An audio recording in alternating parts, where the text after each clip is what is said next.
Por favor, firme este documento de renuncia inmediatamente, o terminaremos su relación laboral aquí mismo y en este preciso momento. Esas fueron las palabras exactas y exigentes que me dirigió un grupo de ejecutivos, quienes llevaban en nuestra empresa menos de un año. Después de 21 años de servicio dedicado e incansable a la organización, la cual había ayudado a construir desde sus humildes comienzos, me concedieron exactamente 30 minutos para tomar una decisión, una que alteraría el rumbo de toda mi vida profesional. Al final, decidí renunciar, pero me negué absoluta y rotundamente a utilizar la plantilla corporativa que ya tenían redactada. En su lugar, redacté con mucho cuidado, y de manera metódica, mi propia versión en una hoja de papel limpia. Consistía en una sola oración, minuciosamente elaborada. 5 días después, su abogado corporativo me llamó exactamente a las 7:43 de la mañana, con una voz visiblemente tensa y llena de un pánico desbordado. Señor Fletcher, necesitamos discutir con urgencia el lenguaje legal preciso utilizado en su carta de renuncia, dijo, perdiendo por completo esa elegancia y confianza que solían caracterizarlo. Clarence Montgomery, el recién nombrado director financiero, quien me había tratado previamente como un inconveniente menor, se quedó totalmente en silencio cuando le expliqué, punto por punto, lo que realmente significaban mis palabras cuidadosamente elegidas. Pero para entender cómo llegamos a ese punto, permítanme llevarlos al comienzo de esta partida de ajedrez corporativo. Permítanme explicarles en detalle, y con precisión, cómo terminé sentado en esa sala de conferencias con paredes de cristal, a las 2:45 de la tarde de un viernes de octubre, observando a 3 ejecutivos excesivamente confiados darse cuenta de que acababan de cometer un error catastrófico, uno que inevitablemente les costaría todo lo que creían haber ganado tan astutamente. Mi nombre es Bradley Fletcher, y tengo 59 años. Durante 21 años consecutivos, me desempeñé con orgullo como director senior de operaciones globales en Apex Systems, una empresa de desarrollo de software altamente especializada, con sede en Seattle, Washington. Nos enfocábamos, casi de manera exclusiva, en soluciones de planificación de recursos empresariales para grandes conglomerados manufactureros en todo el mundo. Comencé mi largo camino en la empresa en octubre de 2005, como analista de operaciones junior, recién graduado de la escuela de posgrado con mi maestría en Administración de Empresas de la Universidad de Washington. En aquel entonces, ganaba la modesta suma de $68.400 al año, y vivía en un estudio pequeño y helado, el cual, de alguna manera, consumía más de la mitad de mis ingresos netos mensuales. Para cuando llegó este fatídico mes de octubre, mi paquete de compensación anual se había elevado gradualmente hasta los $324.500. Este se complementaba con lucrativos bonos trimestrales por desempeño, beneficios de salud sumamente completos, y una amplia cartera de opciones sobre acciones que había acumulado pacientemente, a lo largo de casi 2 décadas de dedicación incansable. Yo era responsable de gestionar un departamento complejo, compuesto por 72 profesionales experimentados, distribuidos en 3 continentes diferentes. Mi división específica era responsable directa de generar $118 millones en ingresos recurrentes anuales. Yo no era simplemente otro empleado sin nombre, con un título elegante impreso en una tarjeta de presentación. Yo era el archivo vivo del conocimiento institucional, aquel que, esencialmente, mantenía Apex Systems funcionando en su día a día. Cada vez que nuestro director ejecutivo olvidaba repentinamente los detalles críticos y matices sobre la relación con un cliente importante, durante una negociación de alto nivel, mi teléfono era el que sonaba. Cada vez que el departamento de finanzas necesitaba desesperadamente datos históricos de facturación de hacía 15 años, los cuales literalmente no existían en ningún otro lugar de nuestros sistemas digitales actuales, me contactaban de inmediato. Cuando los confundidos miembros de la junta directiva exigían explicaciones detalladas sobre por qué ciertos procesos operativos complejos existían en su estado actual, yo era la única persona capaz de ofrecer esas respuestas minuciosas. Mi archivo de correo electrónico, cuidadosamente organizado, se remontaba a más de 2 décadas. Mantenía con prudencia frágiles relaciones con proveedores, las cuales, de hecho, eran anteriores a la contratación de la mayoría de nuestro equipo ejecutivo actual. Entendía a la perfección las complicadas negociaciones contractuales, que se habían concluido con éxito antes de que la mitad de nuestros líderes actuales se hubieran graduado de sus respectivas universidades. Durante 21 años, fui absolutamente indispensable para el éxito continuo de la organización. Hasta que, de repente, y sin ningún tipo de advertencia, dejé de serlo. La serie en cadena de problemas comenzó oficialmente, aproximadamente, 8 meses antes de esa fatídica confrontación de octubre. En febrero, Apex Systems fue adquirida formalmente por Frontier Oilco Group, un conglomerado gigantesco y sin rostro, valorado en aproximadamente $21.500 millones. Frontier Oilco Group se especializaba, casi en su totalidad, en comprar empresas tecnológicas medianas y rentables. Luego, eliminaba sistemáticamente a sus empleados más costosos y de mayor experiencia, para reemplazarlos de inmediato con graduados universitarios recientes. Estos jóvenes aceptaban con entusiasmo paquetes de compensación mucho más bajos, sin cuestionar jamás la sabiduría de las directivas que se les daban. Yo había presenciado personalmente cómo este mismo patrón destruyó a 3 de nuestras principales empresas competidoras, en la industria del software empresarial, durante los 22 meses anteriores. Sabía con absoluta precisión lo que se nos avecinaba.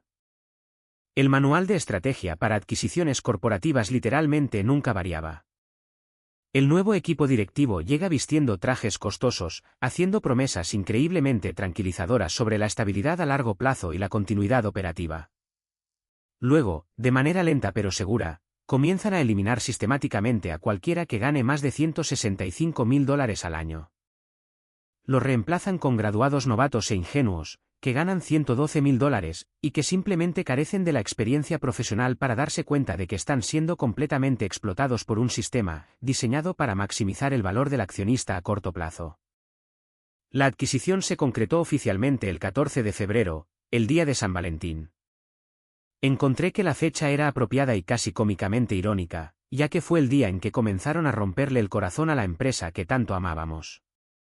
El nuevo equipo directivo llegó con gran confianza el 22 de febrero, entrando al vestíbulo como generales conquistadores listos para moldear nuestras vidas. Llevaban trajes de color gris carbón perfectamente ajustados, y mostraban expresiones de una superioridad suprema e inmerecida. Pasaron de largo por la recepción sin ofrecer ni una sola palabra de saludo, mientras sus zapatos lustrados resonaban con fuerza contra el piso de mármol italiano.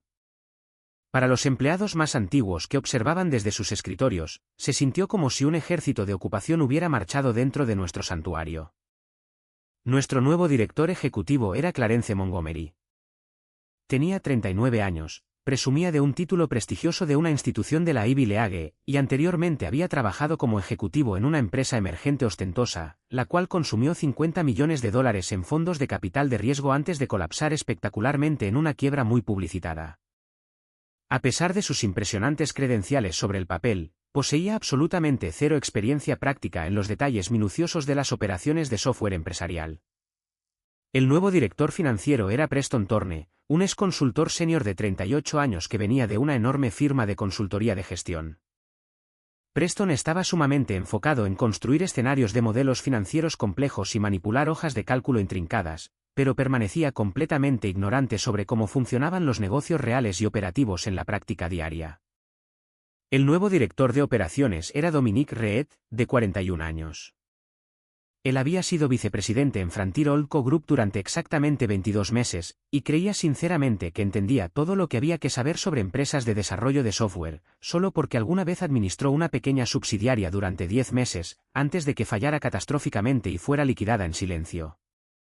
Programaron de inmediato una reunión general obligatoria para toda la empresa, el 3 de marzo a las 10 de la mañana.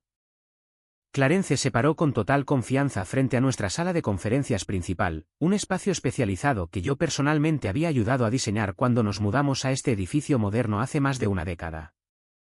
Pasé semanas seleccionando cada pieza de mobiliario ergonómico, negociando con firmeza cada complejo contrato de equipo audiovisual, e incluso dedicando un fin de semana entero a elegir el tono relajante de pintura gris pizarra para las paredes insonorizadas.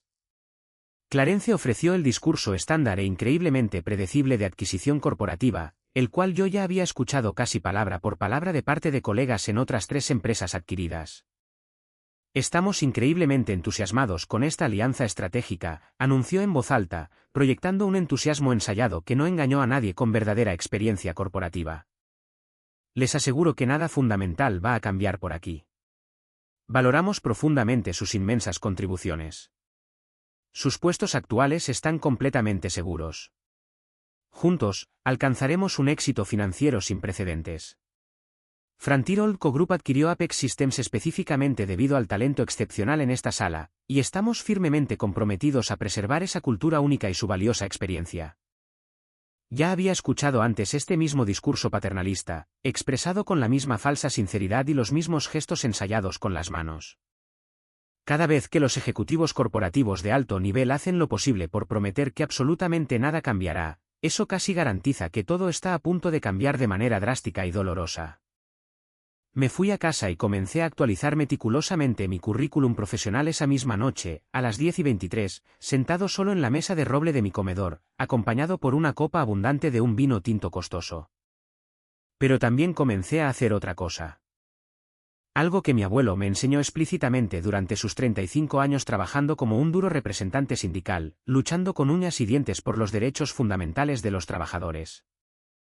Mi abuelo pasó 3 décadas organizando sindicatos en las plantas manufactureras de Michigan, enfrentándose a jefes corporativos agresivos que intentaban intimidar a los trabajadores de las líneas de ensamblaje. Siempre me decía que los ejecutivos corporativos son, en el fondo, unos cobardes que se esconden tras la jerga legal, y que la única forma de vencerlos es documentar cada uno de sus errores. Comencé a documentar absolutamente todo. Cada intercambio de correo electrónico, cada nuevo documento de proceso implementado, cada cláusula de contrato oscura, cada acuerdo informal con proveedores, cada detalle en la relación con los clientes, cada política cambiada sutilmente, cada procedimiento modificado, y cada conversación casual que pareciera remotamente significativa. Realicé respaldos sistemáticos de todo en 3 discos duros externos independientes y fuertemente encriptados, los cuales mantuve bien escondidos en mi casa, utilizando un software de encriptación de nivel militar que compré específicamente para este propósito. Había aprendido esta lección crucial e innegable al observar a innumerables empresas exitosas ser adquiridas para, posteriormente, despedir a su personal con más experiencia. Te despiden sin previo aviso, te bloquean inmediatamente el acceso a todos los sistemas informáticos internos antes de que puedas levantarte del escritorio, y de repente, no tienes absolutamente ninguna prueba de nada de lo que lograste a lo largo de décadas de servicio. Eso te deja sin ningún margen de negociación para conseguir indemnizaciones razonables. Me negué a permitir que me sucediera eso a mí. Los despidos sistemáticos comenzaron oficialmente en marzo, exactamente 4 semanas después del cierre de la adquisición. El 24 de marzo, a las 8:47 de la mañana, despidieron sin ceremonias a 26 personas.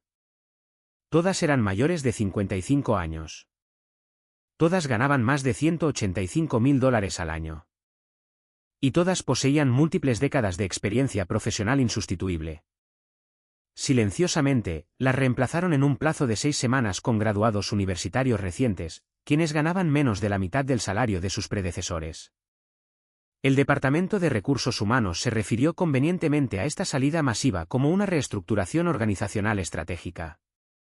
Yo, por otro lado, lo califiqué como una discriminación sistemática por edad y un robo de salarios corporativo. Sin embargo, con prudencia, mantuve mis observaciones bien guardadas y continué documentando meticulosamente cada despido, cada nueva contratación de reemplazo, y cada reunión a puerta cerrada donde la edad o la compensación se mencionaran casualmente como un factor determinante. Registré absolutamente todo, construyendo una fortaleza impenetrable de evidencia digital.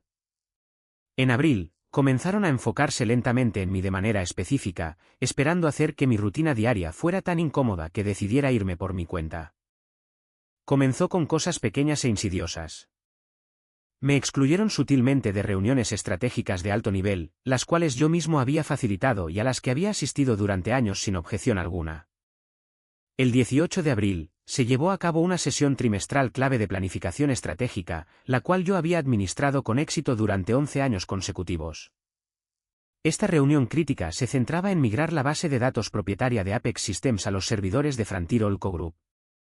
Yo había pasado 5 años optimizando esta base de datos para garantizar 0 interrupciones, y ellos planeaban volcarla en un software comercial barato, sin comprender la estructura de los datos. No les importaba la estabilidad del sistema, solo los ahorros de costos inmediatos. Sabía perfectamente que, sin mi supervisión directa, la migración fracasaría de forma catastrófica, resultando en una corrupción masiva de datos para nuestros clientes corporativos más grandes. De repente, mi invitación digital en el calendario fue cancelada misteriosamente, sin ninguna explicación. cuando le pregunté directamente a Clarence, con total calma, sobre esta repentina exclusión, me respondió con una actitud de desinterés casual y ensayada: «Oh, simplemente estamos aportando algunas perspectivas frescas y modernas a ese proceso particular de migración de la base de datos. Sin embargo, por supuesto apreciamos sus contribuciones pasadas». El 29 de abril, reasignaron abruptamente 4 de mis responsabilidades principales más críticas a un gerente de nivel medio de 29 años llamado Jared. Él llevaba en la empresa exactamente 11 meses, y no poseía ningún conocimiento fundamental sobre nuestros complejos sistemas heredados, ni sobre las relaciones minuciosas con proveedores que a mí me había tomado años cultivar y mantener. Jared estaba ansioso por complacer a la nueva directiva, e intentó pedirme consejo en repetidas ocasiones sobre cómo tratar a los proveedores. Sin embargo, lo redirigí amablemente a los manuales corporativos oficiales, sabiendo que estaba completamente superado por la situación. El 15 de mayo, durante una gran reunión de todo el departamento con la presencia de mi equipo operativo al completo, cuestionaron abierta y deliberadamente mis capacidades para tomar decisiones estratégicas frente a todos. Dominique Reed presentó una diapositiva con graves fallos y ridiculizó públicamente mi énfasis en la seguridad de la base de datos y el cumplimiento normativo. Dominique lo calificó como una paranoia de la vieja escuela y un desperdicio de recursos valiosos, mientras mi leal equipo permanecía sentado en un silencio atónito. Insinuaron con fuerza que yo estaba, lamentablemente, desactualizado respecto a las metodologías operativas contemporáneas y las estrategias modernas de despliegue de software. Era una táctica clásica de intimidación corporativa, diseñada específicamente para hacerme sentir humillado y lograr que renunciara voluntariamente. De esta forma, se asegurarían de no tener que pagarme la indemnización adecuada que me correspondía por ley. Pero me negué rotundamente a renunciar. Continué asistiendo todos los días, desempeñando mi exigente trabajo de manera impecable, y documentando en silencio cada desaire, cada exclusión deliberada, cada comentario malintencionado y cada muestra flagrante de falta de respeto profesional. Mi expediente personal en el Departamento de Recursos Humanos estaba absoluta e innegablemente impecable. Tenía 21 años de evaluaciones de desempeño sobresalientes, 0 acciones disciplinarias de ningún tipo, y múltiples premios prestigiosos de reconocimiento corporativo, incluyendo excelencia en operaciones, innovación en liderazgo y un premio al servicio distinguido. Ellos sabían con certeza que no podían despedirme legalmente con justa causa, y odiaban profundamente ese hecho innegable. El 27 de junio, intentaron con entusiasmo un enfoque estratégico completamente diferente para desplazarme. Preston Thorne me citó a su espaciosa oficina de esquina a las 4:45 de la tarde de un viernes. Esa hora siempre es un presagio terrible. Las reuniones corporativas los viernes por la tarde significan, casi de manera universal, malas noticias. Ajustó su costosa corbata de seda y me dijo: «Bradley, actualmente estamos reestructurando nuestras operaciones globales para alinearnos mejor con el marco operativo general de Frontier. Vamos a eliminar de forma permanente su puesto actual y crearemos uno totalmente nuevo, titulado Coordinador Senior de Operaciones. Por supuesto, es bienvenido a postularse formalmente para el puesto, pero la compensación asignada se reducirá significativamente a $165.000. Yo venía ganando de manera constante $324.500, más sustanciales bonos por desempeño. Esta propuesta insultante representaba un recorte salarial masivo y devastador por responsabilidades diarias esencialmente idénticas, presentadas bajo un título corporativo ligeramente diferente y notoriamente inferior. Me arrebataría mi liderazgo, mi oficina y mi autoridad para tomar decisiones, dejándome como un secretario glorificado. Era, sin lugar a dudas, un despido indirecto de manual, pésimamente disfrazado de reestructuración corporativa esencial. Sonreí amablemente. No mostré ninguna emoción negativa, y respondí con calma: necesitaré un tiempo adecuado para considerar apropiadamente esta generosa oferta. Luego, me fui directamente a casa y llamé a Evelyn Rossi, una feroz abogada laboralista que había contratado discretamente en abril, cuando las señales de advertencia se volvieron completamente imposibles de ignorar. La oficina de Evelyn estaba ubicada en el piso 32 de un rascacielos en el centro de Seattle, repleta de estanterías de roble pesado, archivos de casos exitosos, y una vista panorámica del Sound de Puget. Era una mujer astuta de mediana edad, de cabello canoso, que vestía trajes de pantalón sencillos y hablaba con una precisión tranquila y afilada. Evelyn contaba con 25 años de dura experiencia legal, especializada estrictamente en derecho laboral complejo, con una pericia particular y muy solicitada en casos de despido injustificado con discriminación flagrante por edad. Había representado con éxito a más de 200 empleados descontentos en disputas de alto nivel contra enormes conglomerados corporativos, y mantenía una tasa de éxito notable del 84%. Cobraba $750 por hora, y yo ya le había pagado de antemano $6.750 de mi propio bolsillo por 9 consultas estratégicas extensas. Obviamente están intentando forzar su salida de manera agresiva, me dijo Evelyn con firmeza cuando le expliqué detalladamente la situación a través de nuestra línea telefónica segura. Esa oferta de reducción salarial masiva es un despido indirecto de manual. No la acepte bajo ninguna circunstancia. Espere pacientemente a que den su siguiente paso torpe. Esperé pacientemente durante exactamente 38 días. El 4 de agosto, a las 2:45 de la tarde, recibí finalmente la ominosa comunicación que llevaba meses esperando. El asistente elegante de Clarence me envió un correo urgente de una página entera. Al señor Montgomery le gustaría reunirse con usted en la sala de conferencias C hoy a las 2:45. Por favor, preséntese de inmediato. La sala de conferencias C, notablemente no su oficina privada. Eso significaba que habría testigos corporativos oficiales. Significaba un asunto corporativo formal y registrado. Significaba un despido inevitable.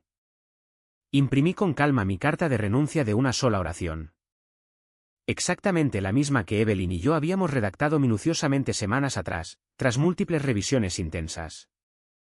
La doblé cuidadosamente, y la coloqué en el bolsillo de mi chaqueta de traje a la medida. Luego, caminé de manera lenta y deliberada hacia la sala C, exactamente a las 2:45. Clarence, Preston, Dominique y Beatrice Jenkins, del Departamento de Recursos Humanos, ya estaban cómodamente sentados a un lado de la larga mesa de caoba. Estaban colocados exactamente como un imponente panel de jueces evaluando a un acusado.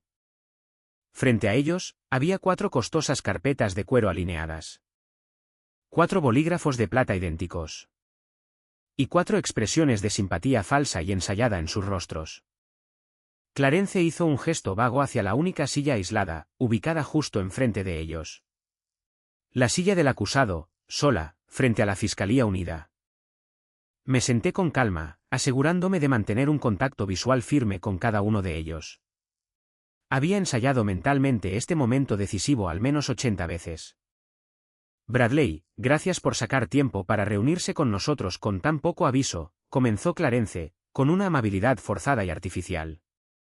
Necesitamos discutir urgentemente su futuro a largo plazo en Apex Systems. Traducción, te estamos despidiendo oficialmente en este preciso instante. Como bien sabe, hemos estado haciendo una reestructuración agresiva para alinearnos estratégicamente con el marco operativo general. Hemos tomado decisiones sumamente difíciles sobre nuestra estructura de liderazgo de aquí en adelante.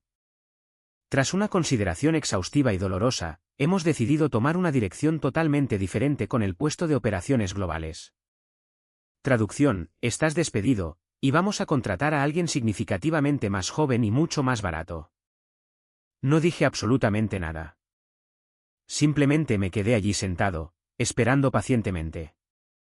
Evelyn me había preparado intensamente sobre el inmenso poder psicológico del silencio. Déjelos hablar, me había aconsejado. Permita que hagan sus amenazas vacías. Observe todo con atención. Manténgase completamente tranquilo y en total calma. Preston Thorne intervino con entusiasmo, con su voz juvenil goteando una empatía gruesa y falsa. Esta es obviamente una situación sumamente difícil para todos, Bradley. Reconocemos profundamente sus 21 años de servicio dedicado, pero creemos firmemente que es lo mejor para todos, incluyéndolo a usted, buscar nuevas y emocionantes oportunidades en otro lugar. Hoy estamos preparados para ofrecerle 2 opciones distintas. Deslizó lentamente una carpeta manila gruesa sobre la mesa de caoba hacia mí. Dentro había 2 documentos independientes, ambos completamente preparados, simplemente a la espera de mi firma vinculante. Opción 1, continuó Preston con confianza, usted renuncia voluntariamente con efecto inmediato. Le proporcionaremos generosamente 4 semanas de indemnización. Eso equivale a $24.960, más sus vacaciones acumuladas. Le daremos una referencia profesional estrictamente neutral. Es un corte limpio, sin complicaciones legales. Podrá retirarse con elegancia, manteniendo su dignidad profesional intacta. 4 semanas de indemnización tras 21 años de sangre, sudor y lágrimas. Eso era deliberada e intencionadamente insultante. La ley del estado de Washington no exigía explícitamente ninguna indemnización obligatoria, y ellos lo sabían perfectamente. Estaban apostando agresivamente a que yo estuviera demasiado asustado, o simplemente agotado emocionalmente, como para presentar batalla. Opción 2, añadió Dominic con una autosuficiencia arrogante, apenas disimulada, lo despedimos oficialmente por motivos de reestructuración esencial, aquí mismo y en este momento. No recibe absolutamente nada. Ningún pago de indemnización, ni liquidación de vacaciones, nada. Y dejaremos una nota permanente en su expediente laboral oficial indicando que su puesto fue eliminado por redundancia estratégica. Lo cual, definitivamente, no causará la mejor impresión para sus futuras oportunidades de empleo. Aquello era una amenaza descarada e innegable. Una amenaza corporativa torpe y sumamente evidente, pero una amenaza altamente coercitiva de todos modos. Me estaban diciendo explícitamente, toma la miseria que te ofrecemos, o nos encargaremos de hacerte exponencialmente más difícil encontrar un trabajo digno en esta industria. Abrí la carpeta Manila con tranquilidad. Dentro había una carta de renuncia redactada de antemano, impresa minuciosamente en papel membretado de Apex Systems. Lo único que tenía que hacer era firmar en la línea punteada al final. La carta decía descaradamente, yo, Bradley Fletcher, por la presente renuncio a mi puesto como director senior de operaciones globales en Apex Systems, con efecto inmediato. Entiendo perfectamente que recibiré exactamente 4 semanas de indemnización por despido y mis vacaciones acumuladas como liquidación final y vinculante. Libero incondicionalmente a Apex Systems y a Frontier Olco Group de cualquier reclamo legal relacionado con mi empleo o la finalización del mismo. Era una trampa evidente. Si firmaba deprisa aquel documento engañoso, estaría renunciando para siempre a todos mis derechos legales para iniciar acciones futuras, todo por la miserable suma de $24.960. Los miré fijamente a los 4. Eran jóvenes, excesivamente confiados y estaban seguros de haberme acorralado sin salida. Clarence miraba descaradamente su costoso reloj inteligente, probablemente tenía una reserva para una cena elegante a las 6 de la tarde. Preston sonreía con arrogancia, disfrutando de su nuevo poder corporativo. Dominic se reclinaba cómodamente en su silla de cuero, actuando como si la reunión hubiese concluido con una victoria aplastante para él. Pensé con cariño en mi abuelo, quien trabajó pacientemente durante 35 años como capataz de construcción, luchando sin descanso por los derechos de los trabajadores. Me enseñó una lección inolvidable a los 16 años, nunca firmes nada sin leerlo bien al menos 3 veces, y jamás permitas que personas con trajes caros te intimiden solo por sus títulos. Tienes derechos legales, conócelos y úsalos sin dudar. Presentaré mi renuncia, dije con calma, rompiendo el tenso silencio. El alivio iluminó sus rostros casi de inmediato. Clarence sonrió ampliamente, excelente decisión, Bradley. Muy profesional. Puede firmar aquí mismo, en la línea punteada. Escribiré mi propia carta de renuncia, lo interrumpí con firmeza, y mi voz resonó suavemente en la habitación insonorizada. Las sonrisas engreídas desaparecieron, reemplazadas por la confusión. Bueno, preparamos una que cubre los requisitos legales, tartamudeó Preston. Escribiré la mía, repetí, con un tono que no daba margen a discusión. A menos que planeen dictarme las palabras que debo usar. Clarence dudó, sabiendo que no podía obligarme sin admitir coacción. Está bien. Entréguela antes de las 5. La tendrá en menos de 1 hora, dije poniéndome de pie. Salí de la sala C a las 3:37, dejándolos con sus documentos inútiles. En mi oficina, cerré la puerta con llave y abrí mi computadora. Había redactado mi renuncia semanas antes junto a Evelyn, mi abogada. Era una sola oración de 42 palabras elegidas con absoluta precisión. Le envié un mensaje encriptado a Evelyn, dieron el ultimátum. Ella respondió al instante, envíala exactamente como la redactamos. La imprimí, La firmé con tinta azul oscura y le saqué copias. A las 4:17, regresé a la sala C. Clarence, Preston, Dominique y Beatrice seguían allí. Le entregué la carta a Clarence. La leyó por encima. Bien. Recursos Humanos procesará su paquete. Lo interrumpí. Necesito que todos los detalles de la indemnización queden documentados, incluidos los montos exactos. Preston rodó los ojos. 4 semanas de sueldo, $24.960. ¿Y mis vacaciones acumuladas?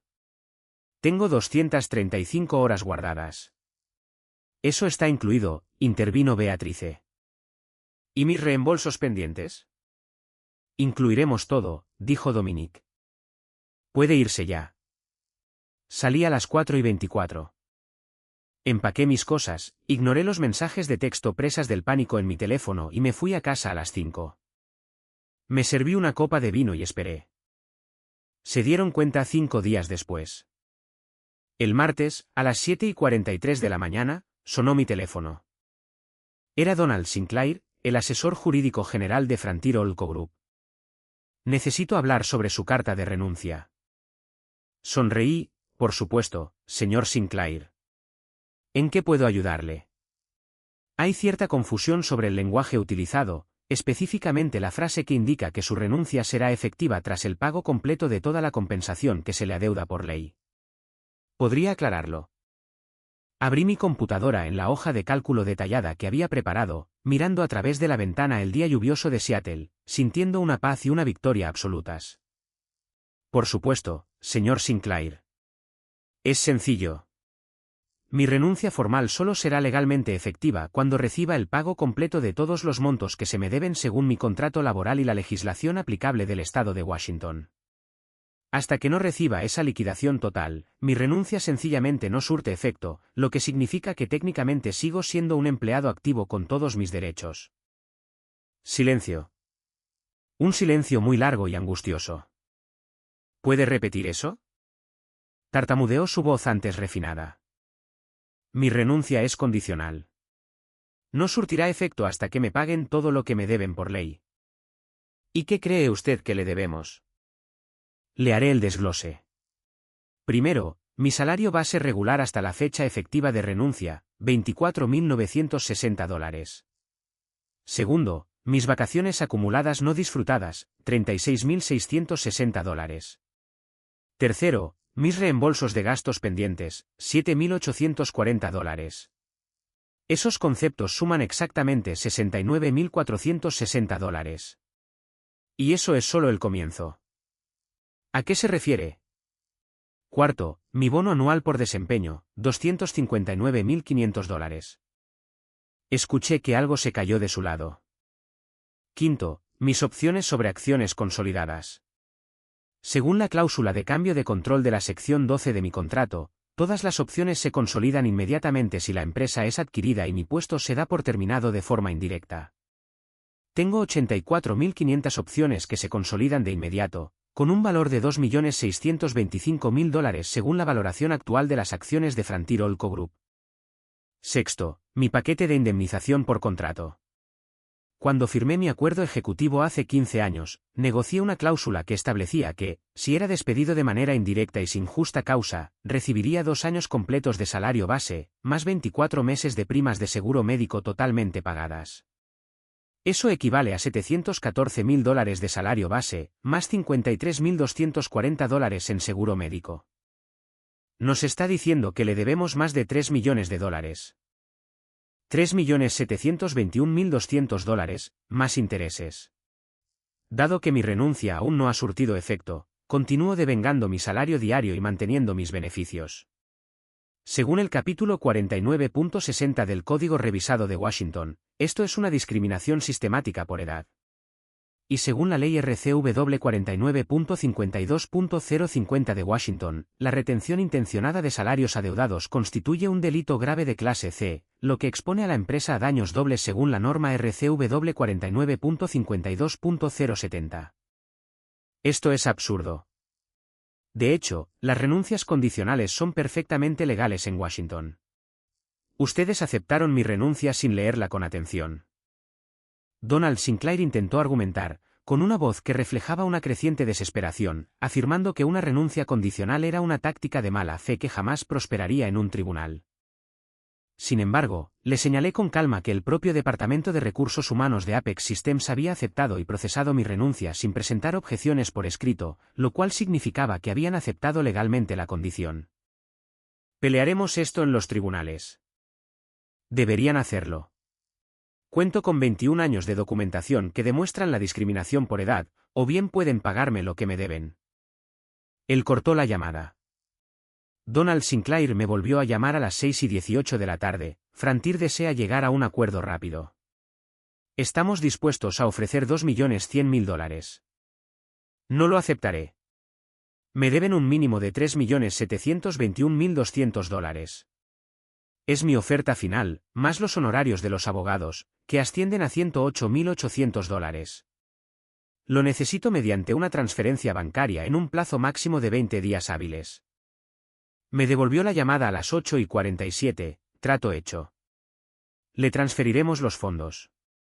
El 3 de septiembre, recibí la transferencia bancaria por $3.830.000, que correspondían a la liquidación total más los honorarios de la abogada. A veces, la mejor venganza es recibir exactamente lo que te pertenece por derecho.